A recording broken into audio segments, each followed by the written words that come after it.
Nosotros el día que... Bueno, aquí es el chico. Un momento serio ya. Aquí es donde después vamos a bromear otra vez. Nosotros en la clase, no, cuando fue el congreso, yo alcé esta clase y la grabación de esta clase que es potencial de acción, ¿verdad? Para los que pudieron ver la grabación, ¿verdad? ¿Todos vieron o no? Yo sí. ¿Vos no viste, Soli? Bien. ¿Por qué no viste? No, ellos en el grupo estaban sin celular las vecinas. Y ahora no tenemos real. Ahora sí. Bueno, entonces, potencial de acción, nosotros habíamos, o sea, yo le había dicho a ustedes cuando hablamos de transporte transmembrana, ¿verdad? Que había dos tipos de transporte, un transporte pasivo y un transporte, este va a estar grabando, Sí. un transporte activo, ¿verdad? Entonces, dijimos que el transporte pasivo ocurría a través de los fosfolípidos que forman parte de la membrana celular y el transporte activo generalmente ocurre a través de las proteínas. Transporte pasivo no necesita ATP. Transporte activo sí necesita ATP. ¿Y por qué necesita la ATP el transporte activo? Porque depende del tamaño de la molécula y si tiene cargas positivas o negativas. Para que una célula se pueda metabolizar, ustedes saben lo que es metabolizar. Desarrollar ¿Qué se desarrolla? las células para que pueda evolucionar. Metabolizar yo entiendo que es la descomposición de los nutrientes que... Exactamente. El metabolismo celular es cuando la célula recibe oxígeno, recibe nutrientes, ocurre estos potenciales de acción, o sea, la célula se despolariza. Dijimos nosotros que dentro de la célula hay cargas negativas y por fuera hay cargas positivas. Entonces, cuando se intercambian las cargas, eso se llama despolarización de la célula. Y esa despolarización ocurre gracias a una bomba. ¿Cómo se llama la bomba? Soy potasio. La bomba de sodio y potasio. Muy bien. Estudió mi madre. Por eso no me estoy respondiendo. Entonces, estos potenciales de acción y potenciales de reposo presentan iones que tienen cargas eléctricas, tanto positivas como cargas negativas. Un canal iónico, que es una proteína. Canal iónico se refiere a un espacio por donde transcurren los iones, ¿verdad? Hay una polaridad a través de la célula y esa polaridad, ¿quién se encarga de dar? ¿Quién se encarga de dar la polaridad tanto negativa como positiva? Si por dentro es negativo y por fuera es positivo, ¿quién da esa diferencia de polaridad? Vamos a suponer que tenemos así. Este es dentro de la célula y acá es todo negativo. Y acá es todo positivo. Es una polaridad. Dentro negativo y por fuera positivo. Cuando cambia esa polaridad, cuando las cargas positivas entran adentro y las negativas afuera, eso se llama potencial de acción. Donde hay una despolarización y repolarización.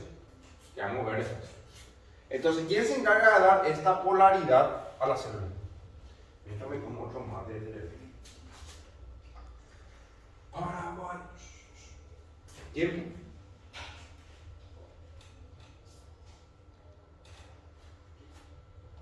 Y las cargas, chicos.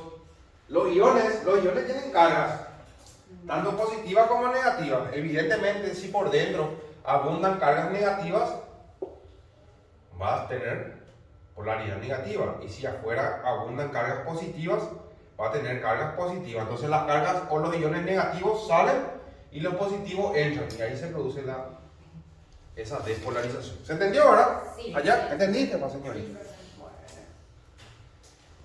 Impulso nervioso es el transporte de información a través de los nervios y por medio de sustancias como el sodio y el potasio y su interacción con la membrana.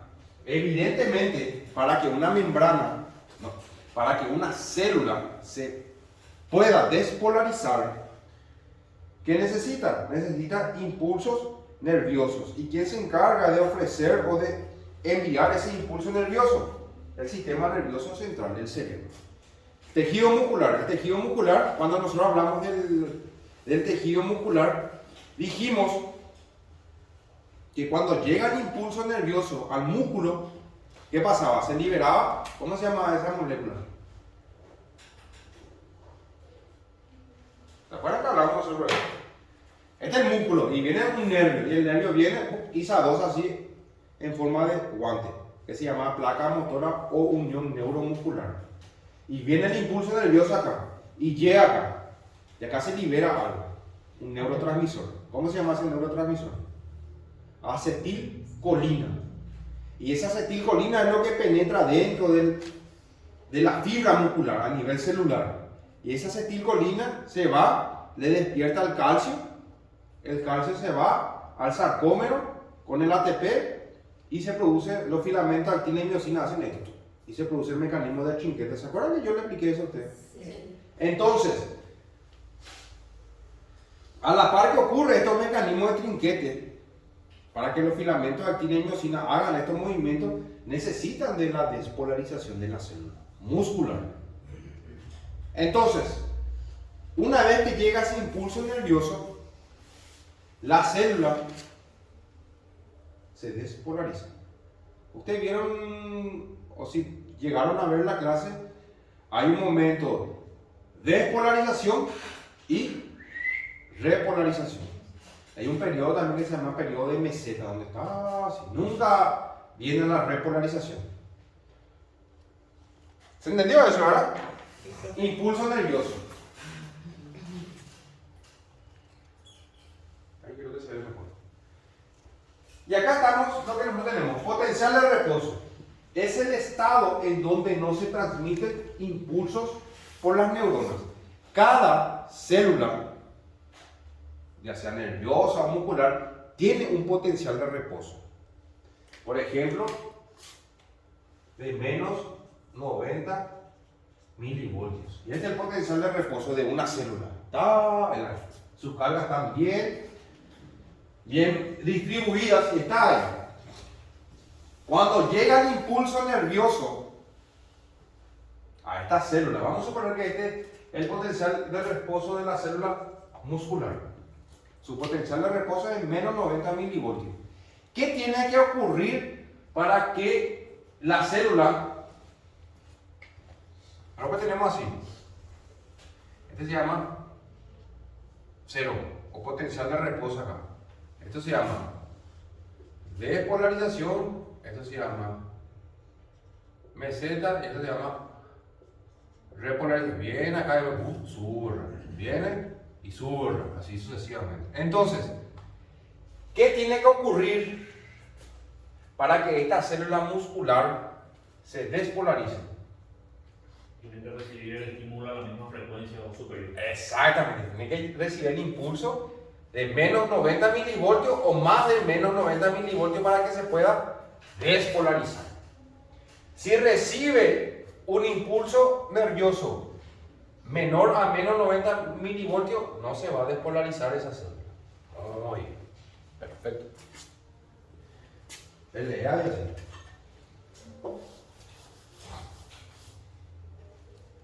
¿Se entendió eso? Era el potencial de reposo. Potencial de acción es la transmisión del impulso a través de la neurona, cambiando las concentraciones intracelulares y extracelulares de ciertos iones. O sea, el potencial de acción ya es cuando se produce la despolarización y la repolarización. O sea, cuando estas cargas negativas salen afuera y las cargas positivas entran. Y hace así. Y se despolariza. Potencial de membrana es el voltaje que le dan a la membrana las concentraciones de los iones en ambos lados de ella, que vendría a ser lo mismo que potencial de reposo, potencial de membrana. O sea, la célula muscular es de menos 90 milivoltios, el sistema nervioso es de menos 55 milivoltios, y así cada uno tiene su potencial de membrana o potencial de reposo. ¿Y por qué es importante saber esto? Para poder mandar el estímulo. ¿Sí? Hay un estudio que se llama electromiografía. que se encarga de medir el potencial de acción o el estímulo de los nervios. Vamos a suponer que se sospecha que un paciente tiene un problema. ¿Quién sabe el problema que hay acá? Del nervio este que está. Nervio mediano. Nervio mediano. ¿Y cómo se llama? Síndrome del túnel Se carpiano. llama síndrome del túnel carpiano. Y es cuando hay.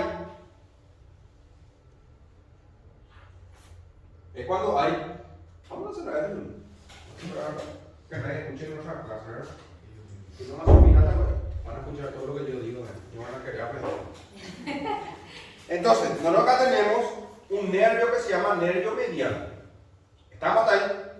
Entonces, cuando este nervio mediano se inflama o alguien le comprima el nervio mediano, el paciente pierde sensibilidad del dedo pulgar, del dedo índice y de la mitad del dedo del medio.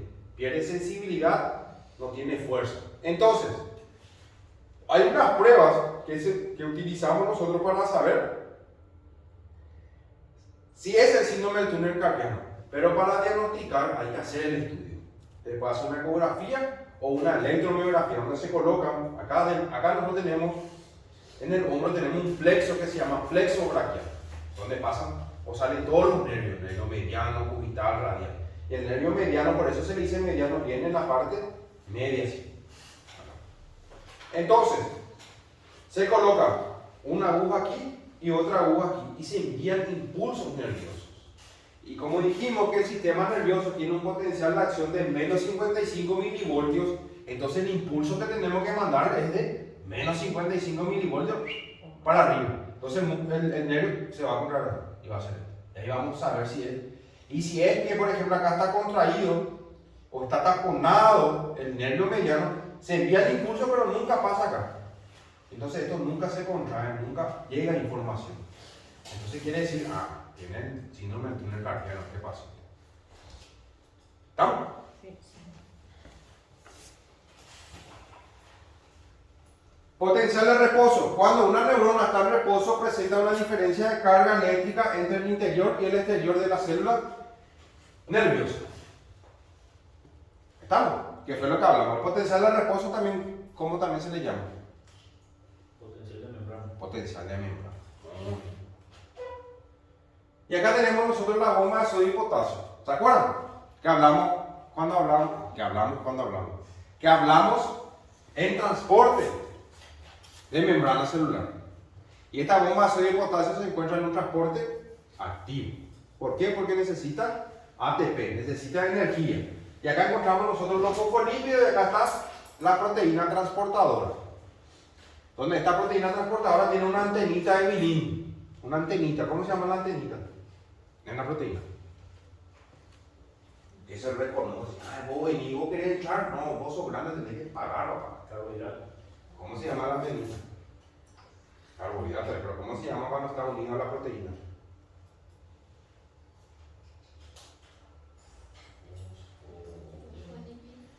Este es el fosfolípido.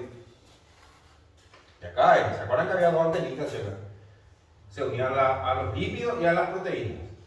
Y cuando están unidos a las proteínas se llaman glucoproteínas. Y cuando están unidos a los lípidos, glucolípidos. ¿Sí?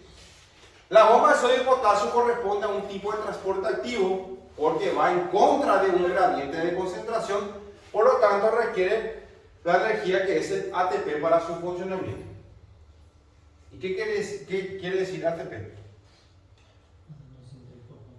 Adenosín trifosfato. ¿Y dónde se produce ese adenosín trifosfato?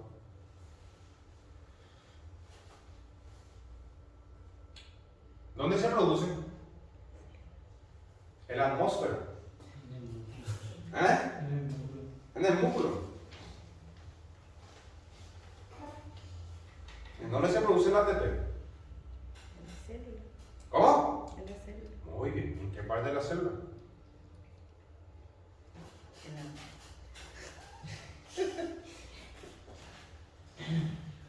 Allá. ¿Qué tanto querés conversar? Vamos a conversar ahora entonces.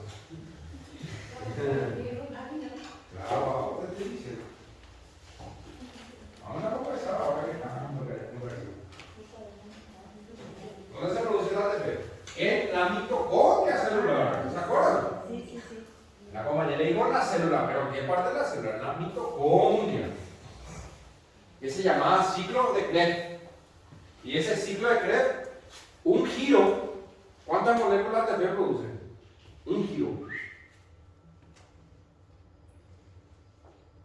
36 moléculas ATP. Un giro del ciclo de Krebs produce 36. Viene otro, 36. Y así sucesivamente. En el interior de la membrana existe una mayor concentración de iones potasio y proteínas cargadas negativamente. En el interior de la membrana hay mayor concentración de potasio, proteínas cargadas negativamente, por eso su carga negativa hacia adentro. Los iones de potasio tienden a salir debido a que la membrana es permeable a este ion porque posee canales de potasio que están siempre abiertos cuando la neurona está en reposo. ¿Qué quiere decir? Cuando la membrana está en potencial de reposo o potencial de membrana, salen iones de potasio y ingresan iones de sodio, pero en menor concentración. Entran y salen, entran. Pero cuando llega el estímulo y se genera el potencial de acción, ahí salen más cantidades y entran más cantidades, y ahí se produce la despolarización.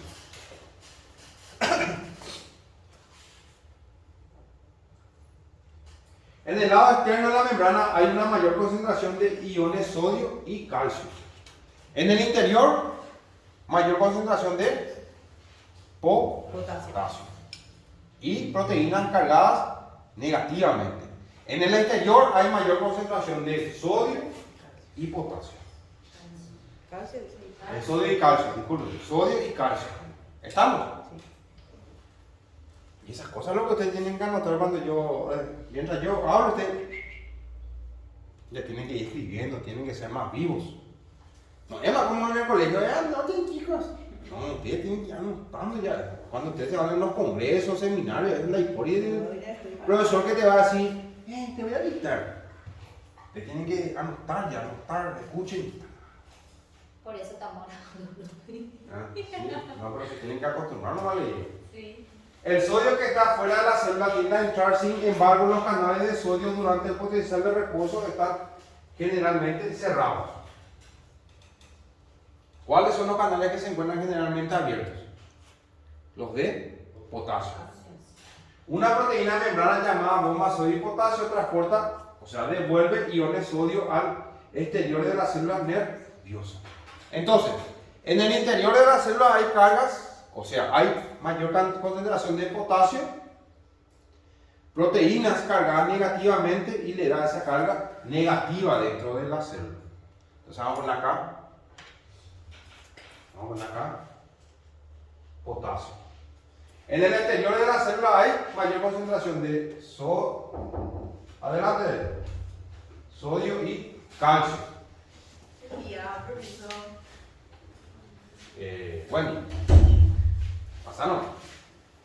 Potasio en el exterior sodio y calcio. ¿Cuál es la bomba que se encuentra generalmente siempre abierta? Potasio. Le ponemos acá. Abierta. ¿Y cuál es la bomba que se encuentra generalmente cerrada? La de sodio.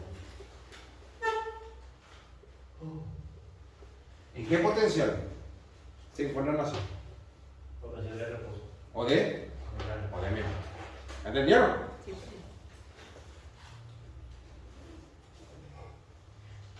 Existe una entrada de sodio y una salida de potasio por efecto del gradiente de concentración, pero esta amenaza la membrana plasmática de sacarla de su estado de reposo.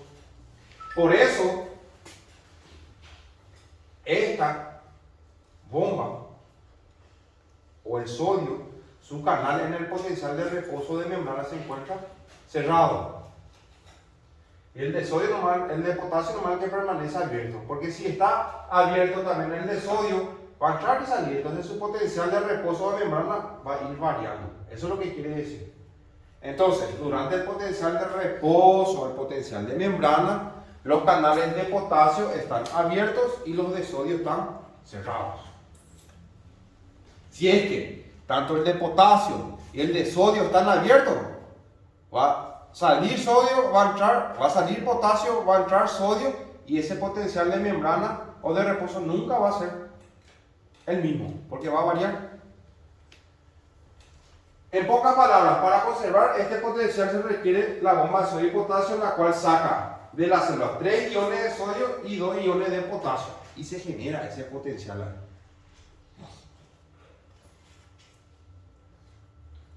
Ahí tenemos sodio y potasio. ¿Ustedes se acuerdan que era la ósmosis? Un paso de menor a mayor concentración de iones. Decimos la vez de Luis. Paso de iones de menor a mayor concentración. No, O de mayor a menor concentración. Uno de los dos. tampoco. Yo entiendo lo que me quiere decir, pero no es eso. Otra cosa es lo que se desplaza, no los iones.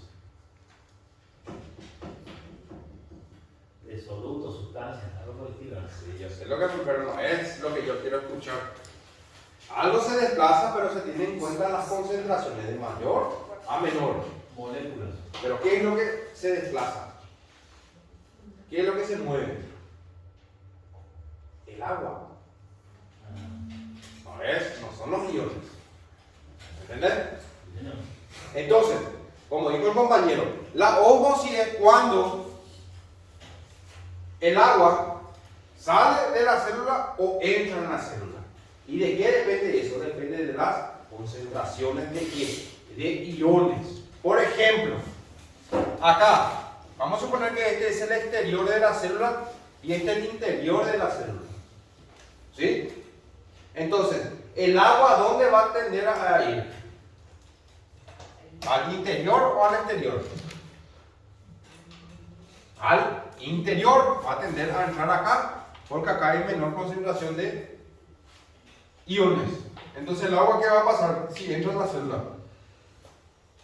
Se va a agrandar y van a ser las células hipertónicas, ¿se acuerdan? Sí. Y cuando hay mayor concentración dentro de la célula y menor concentración fuera de la célula, el agua va a tender a salir. Entonces la célula se va a achicar y va a ser las células hipotónicas.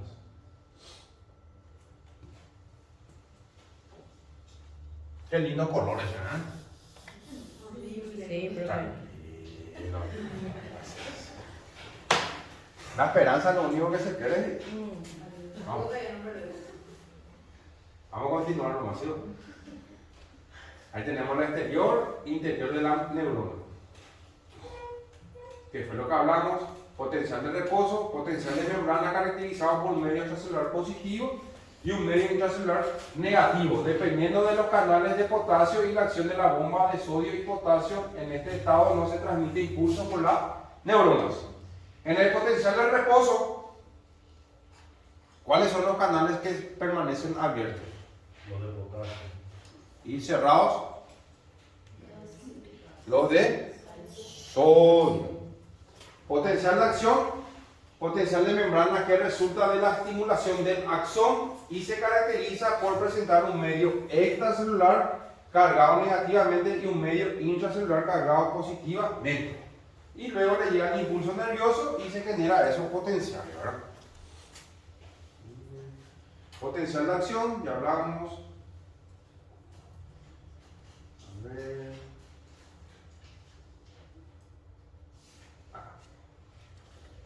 ¿Qué ocurre en el potencial de acción? Cuando llega el estímulo, ¿sí? Vamos a suponer, de esta célula que vemos acá, ¿cuánto es el estímulo que necesita para despolarizarse? Menos 70. Después. Ahí dice, milivoltios.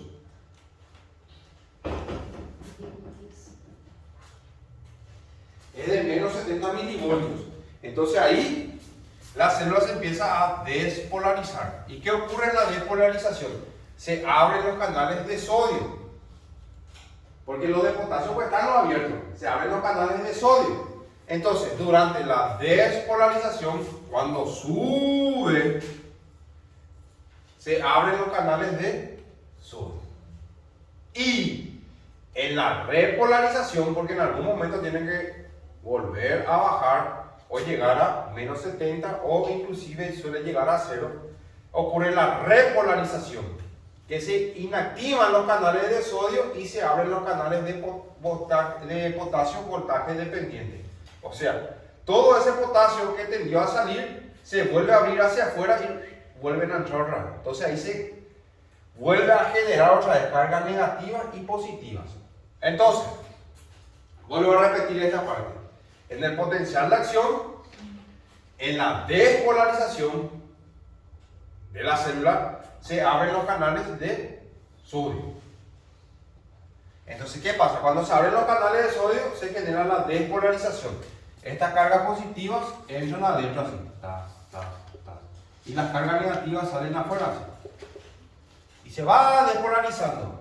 Una vez que ocurre o que se inactivan los canales de sodio, la despolarización termina.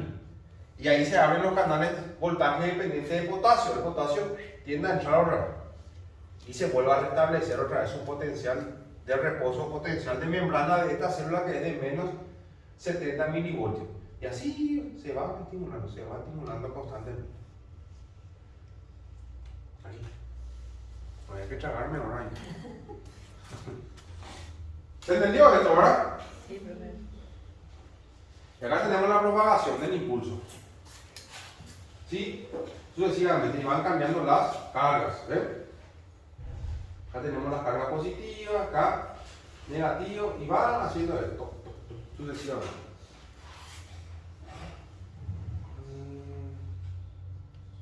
Umbral, cuando el estímulo se manda y la despolarizadora llega a menos 55 milivoltios, la neurona lanza un potencial de acción, que este vendría a ser su potencial de reposo o potencial de membrana, menos 55 milivoltios. Periodo refractario, dice. Absoluto. Es el periodo durante el cual no se puede generar un segundo potencial de acción, incluso si el estímulo es intenso. O también a este periodo refractario se le dice a nivel muscular, se llama tetanización. Cuando queda duro así. Entonces, ¿qué quiere? El periodo refractario absoluto es cuando, por más que se le mande un impulso, esta célula para despolarizarse necesita menos 70 milivoltios de impulso. Se despolariza. Luego se repolariza. Se despolariza.